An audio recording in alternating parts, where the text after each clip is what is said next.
E aí, meus amigos, tudo certo? Vamos para o segundo bloco da nossa aula de atos administrativos. Estamos falando dos 5 elementos do ato administrativo. Acabamos de falar do elemento competência, vamos agora para o elemento finalidade do ato administrativo.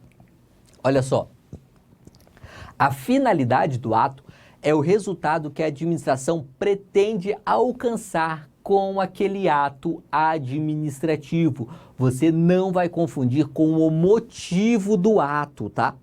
O motivo é a razão pela qual a administração fez. A finalidade é o momento posterior, é o que a administração quer alcançar com aquele ato administrativo. E aqui nós temos 2 espécies de finalidade. A finalidade genérica, que é sempre o atendimento do interesse público. Todo ato administrativo visa atender o interesse público, sem exceções aqui. Já a finalidade específica é aquela definida em lei para aquele caso específico, tá? Por exemplo, o exemplo que eu dei agora há pouco do desvio de finalidade na exoneração do servidor público, tá? Ou na remoção. Nesses casos, se nós temos um desvio na finalidade desse ato administrativo, aqui nós vamos estar falando geralmente na finalidade específica do ato, quando é atingido o interesse público. Se nem sequer é atingido o interesse público, então nós estamos falhando na finalidade genérica do ato. E quando viciado, ocorre o desvio de poder ou desvio de finalidade, que nós já vimos na aula respectiva de poderes administrativos.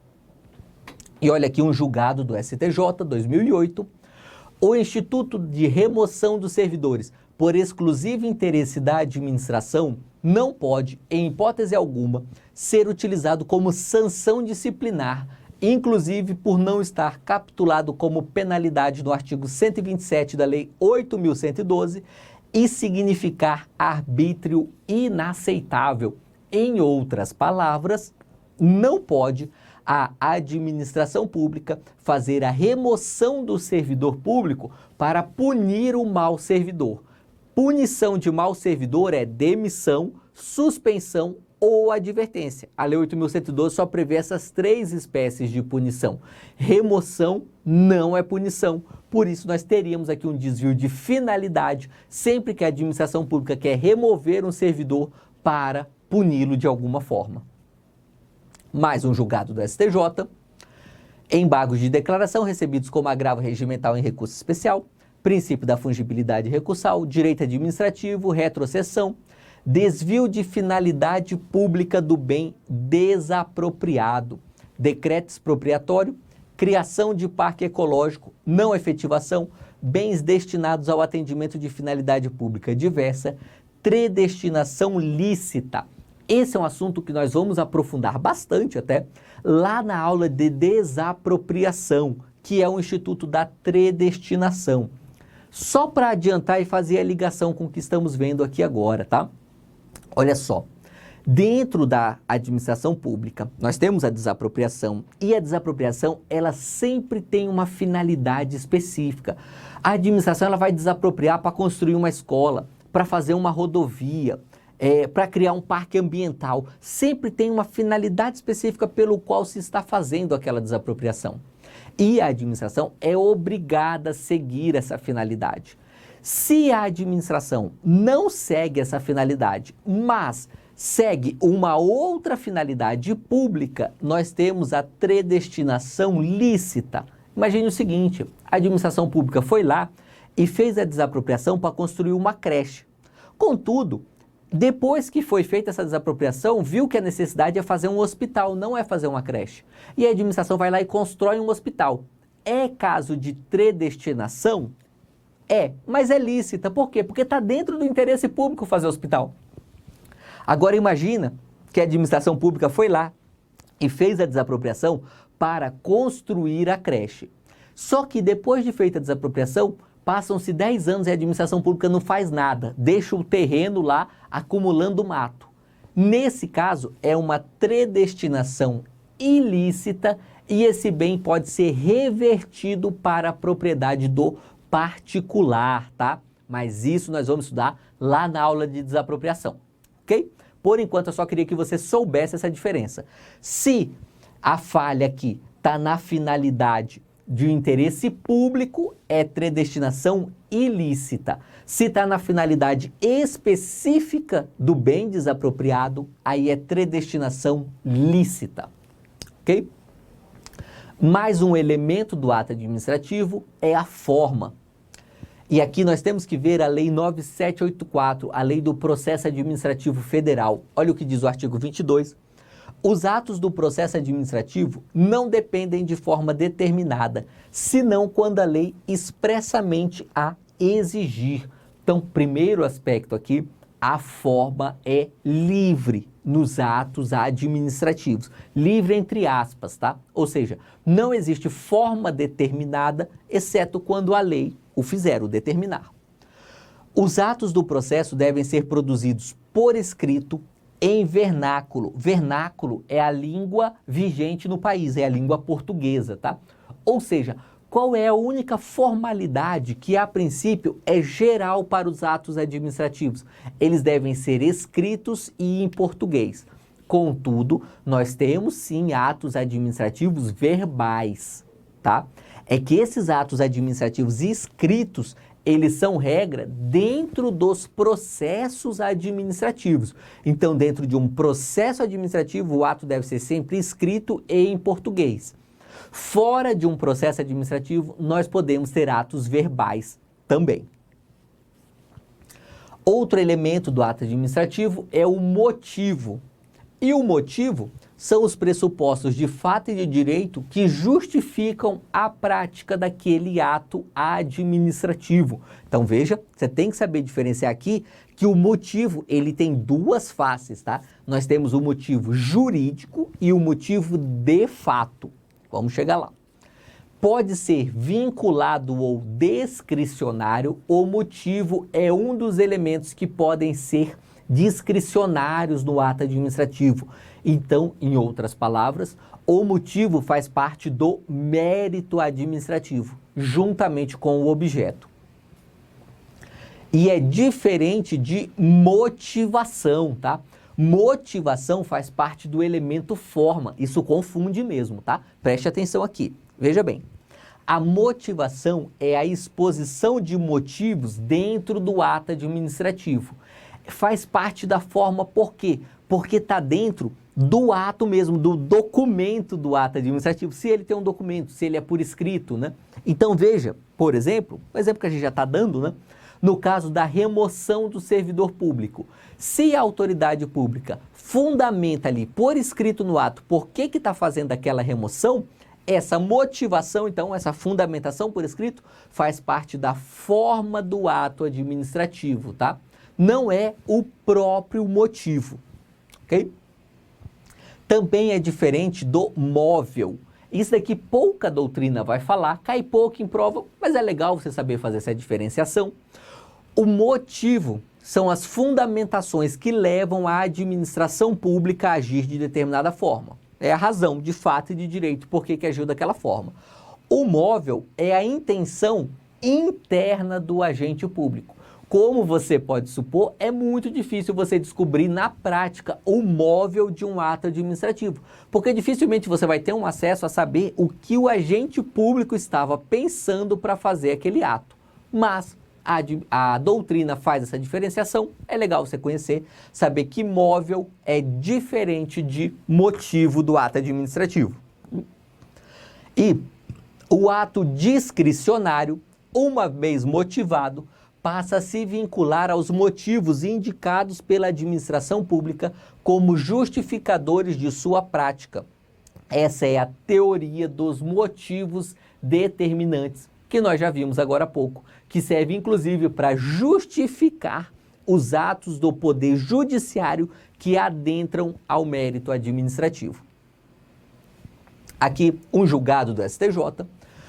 O ato de remoção de servidor público por interesse da administração pública deve ser motivado.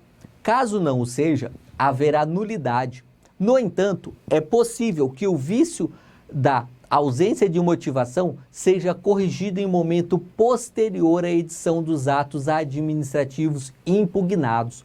Assim, se a autoridade removeu o servidor sem motivação, mas ela, ao prestar as informações do mandado de segurança, trouxe aos autos os motivos que justificam a remoção, o vício que existia foi corrigido. Esse caso é um pouco estranho, esse julgado. Ele fere um pouco o que a doutrina clássica vai falar sobre os atos jurídicos e atos administrativos por consequência, porque é uma espécie de ato jurídico, mas é assim que o STJ entende e é assim que você deve levar para a sua prova. Olha só, quando a administração pública tem o dever de motivar os seus atos, ela pode fazer a posterior. Então veja, se a administração tinha o dever de motivar o ato de remoção, esse ato nasceu com uma nulidade. Concorda comigo? Na próxima aula nós veremos as nulidades do ato administrativo. Mas esse é o caso. Esse ato ele nasceu nulo. Por quê? Porque ele não tem a devida motivação. Contudo, o STJ entende que, mesmo depois, lá em sede de mandado de segurança, perante o Poder Judiciário já, se o administrador público apresenta os motivos para aquele ato, nesse caso, então, estará sanado o vício, ok? Mais um julgado do STJ, a administração, ao justificar o ato administrativo, fica vinculada às razões ali expostas para todos os efeitos jurídicos, de acordo com o preceituado na teoria dos motivos determinantes. Então veja, conforme o julgado anterior, se a administração não motiva, ela pode fazê-lo posteriormente. Ok. Já segundo esse julgado, se a administração pública motivou o ato, então ela está vinculada a essa motivação. É justamente a teoria dos motivos determinantes. Mais um julgado. Constatada a inexistência da razão ensejadora da demissão do agravado pela administração, prática de nepotismo aqui no exemplo prático que o STJ está trabalhando, e considerando a vinculação aos motivos que determinaram o ato impugnado, este deve ser anulado com a consequente reintegração do impetrante. Então, aqui é um exemplo que eu até dei no nosso bloco anterior. Veja, o servidor público, que não era um servidor público propriamente dito, né? Ele não era estável, ocupava cargo efetivo, era simplesmente o ocupante de um cargo em comissão, foi exonerado alegando-se nepotismo. Se ele conseguir comprovar em juízo que não há nenhum nepotismo envolvendo sua nomeação para aquele cargo, ele pode ganhar o direito de voltar àquele cargo que ele ocupava anteriormente. Por quê? Porque os motivos empregados pela administração serão falhos, serão falsos naquele caso concreto. Mais um elemento aqui do ato administrativo, o nosso quinto e último elemento é o objeto, também conhecido como conteúdo, tá? O objeto do ato administrativo é a própria alteração no mundo jurídico que o ato provoca, é o que aquele ato faz de fato, tá? Pode ser vinculado ou discricionário. O vício no elemento objeto é insanável, ou seja, não pode ser convalidado, como nós veremos na próxima aula, o Instituto da Convalidação. Ok? E, no mais, o objeto, portanto, ele é aquilo que o ato administrativo efetivamente faz. Então, por exemplo, um ato de aposentadoria, o que ele faz? Ele retira o servidor da ativa, coloca nos quadros dos inativos e dá para esse servidor o direito a receber os proventos de aposentadoria. É basicamente isso que o ato faz. Cada ato administrativo tem o seu objeto. Imagine uma multa, o ato administrativo de multa. O que ele faz? Ele cria para aquele que recebeu a multa o dever de pagar uma quantia e cria para a administração pública o direito de receber aquela mesma quantia. Enfim, todo ato administrativo ele tem seu objeto. Ele vai ter a alteração jurídica efetiva que ele faz. No mais, nós ainda temos os atributos dos atos administrativos, que não se confundem com os elementos, tá? E a primeira coisa que eu quero que você entenda é o seguinte: os elementos dos atos administrativos são 5 e todo ato administrativo tem esses 5 elementos. Os atributos dos atos administrativos são 3 ou 4, dependendo da doutrina. Nós vamos analisar os 4 aqui, tá? E nem todos estão presentes em todos os atos administrativos. Olha só. Quais são os atributos? Primeiro, presunção de legitimidade. O ato administrativo, até que se tenha prova em sentido contrário, ele se presume legítimo. Imperatividade. O ato administrativo ele pode invadir a esfera jurídica dos particulares. Autoexecutoriedade, a administração pode executar os seus atos por conta própria, sem buscar o judiciário.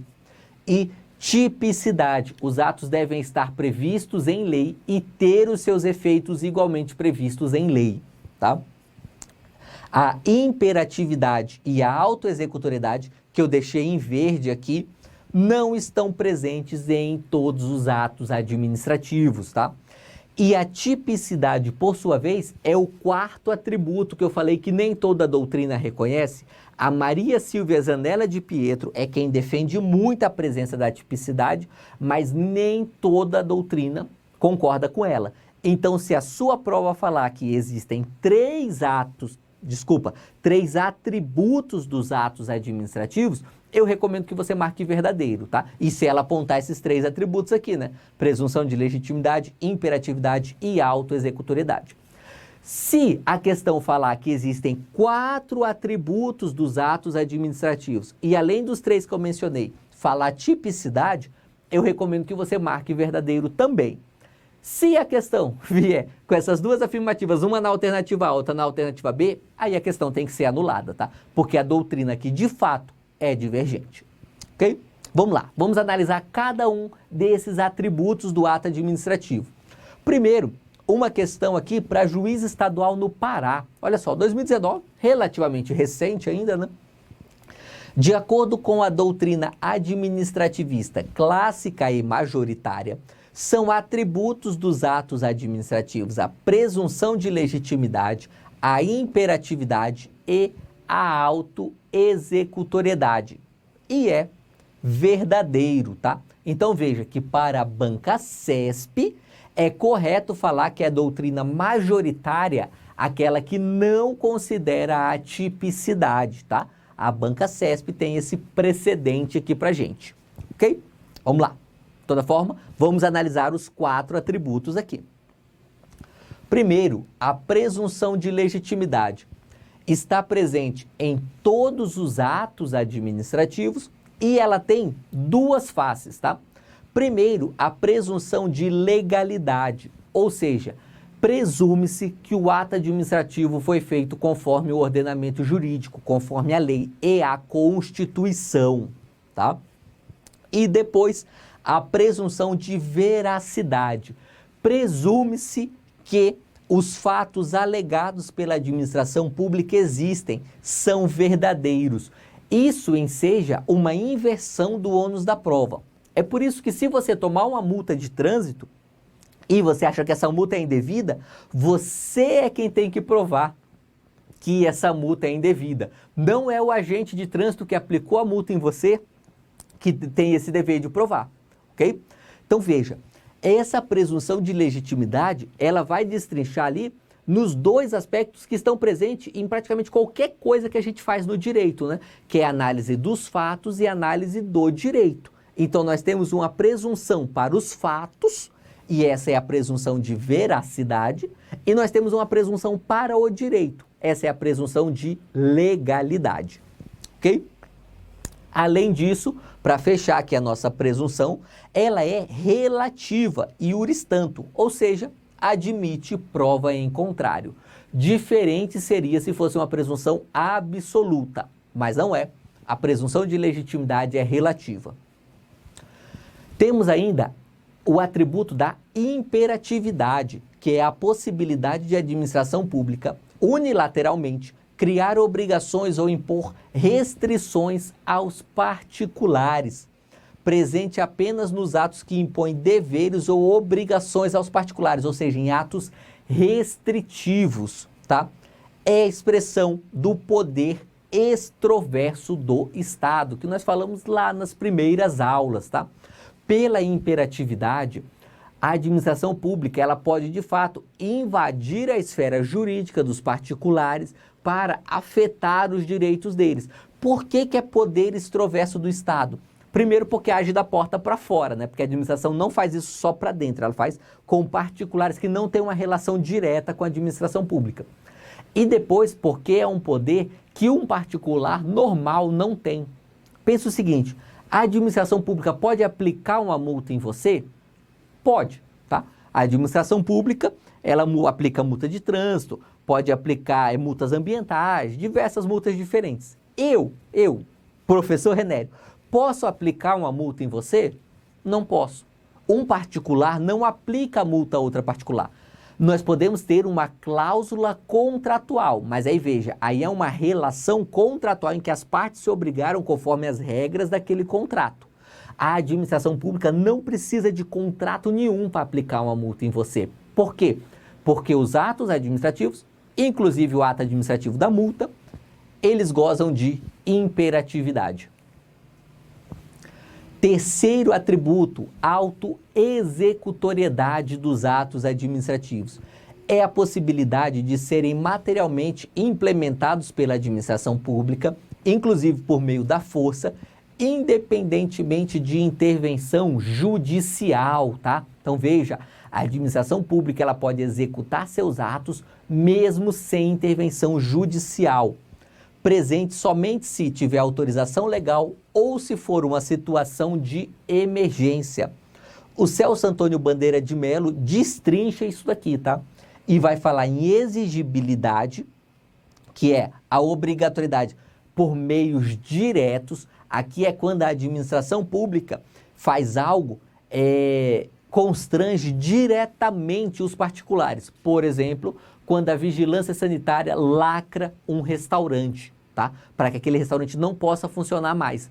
Nesse caso, esse ato administrativo ele tem autoexecutoriedade na modalidade aqui, exigibilidade do Celso Antônio Bandeira de Mello. Por quê? Porque é um meio direto de coação que a administração pública utiliza.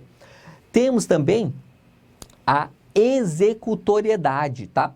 Que aqui, na executoriedade, que é uma coação material. Peço desculpas a você, o exemplo que eu dei agora há pouco de lacrar o restaurante é justamente um caso de executoriedade, é uma coação material. A administração pública vai lá e faz diretamente.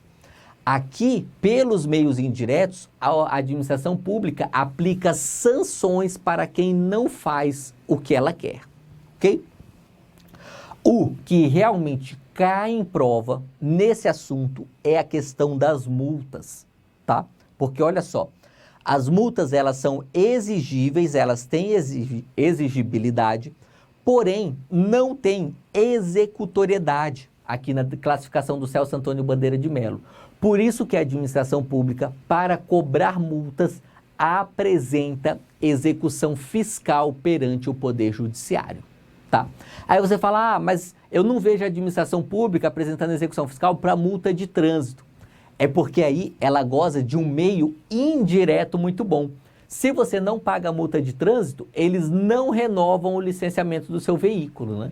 Então, como a administração pública goza de um meio indireto aqui, de uma exigibilidade muito boa para multa de trânsito, não precisa apresentar execução fiscal. As demais hipóteses de multa, principalmente multa ambiental, é muito comum que a administração tenha que apresentar essa execução fiscal. Então aí você vê que a multa não tem autoexecutoriedade plena, porque a administração não pode cobrar por conta própria e, por exemplo, tirar o dinheiro da conta corrente do particular. Só quem pode fazer isso é o juiz, através aí do Cisbajude, Bacenjude, que são mecanismos que se utilizam em processos de execução. Ok?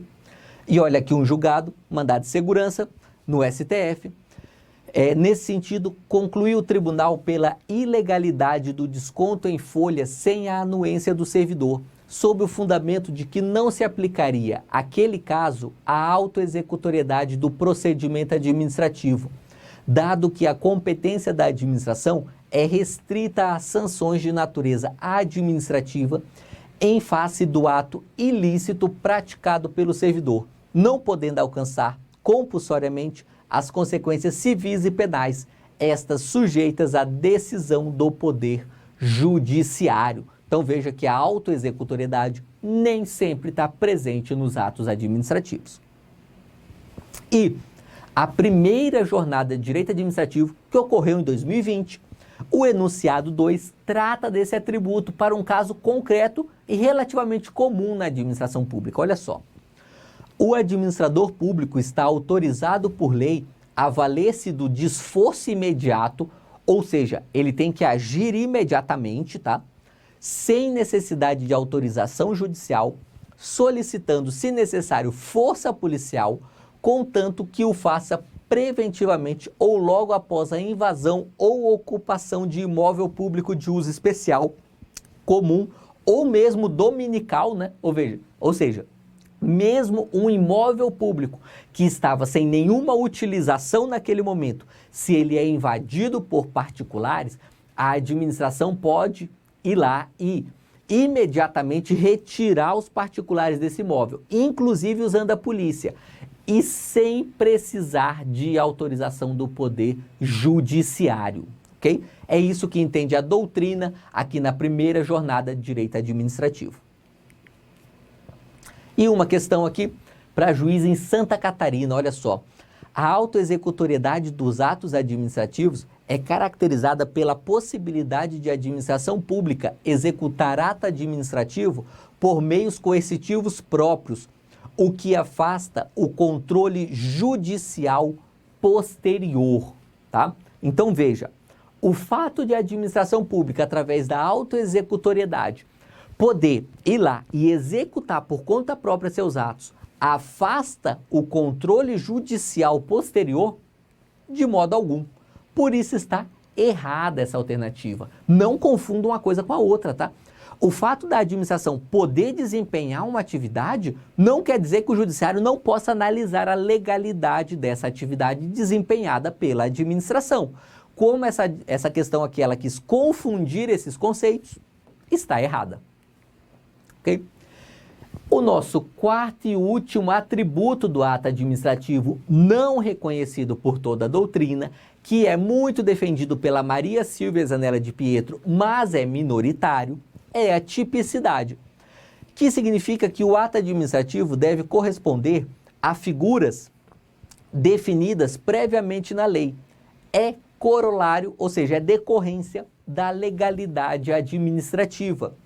Serve para impedir, aliás, para que serve esse atributo da tipicidade? Ele serve para impedir a administração de produzir atos unilaterais e coercitivos sem expressa previsão legal, serve para impedir a prática de atos totalmente discricionários, que seriam em realidade arbitrários, porque a previsão legal define os contornos em que a discricionariedade poderá ser exercida.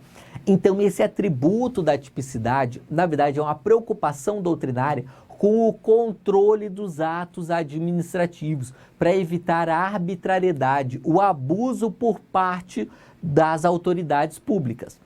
Justamente por isso, mesmo a doutrina que não reconhece a tipicidade como um atributo do ato administrativo, reconhece que todos esses elementos aqui existem mesmo, só não são atributos dos atos administrativos, são características gerais do ato administrativo. Ele deve estar conforme a legalidade, senão ele será ilegal. E para ele estar conforme a legalidade, ele tem que ter previsão expressa em uma lei. Por quê? Porque o gestor só pode fazer aquilo que a lei expressamente autoriza ou determina. Ok? Com isso, encerramos aqui a nossa primeira aula de atos administrativos, tá? Na próxima aula, vamos continuar com esse assunto, vendo várias características muito importantes dos atos administrativos. É isso aí e vamos juntos!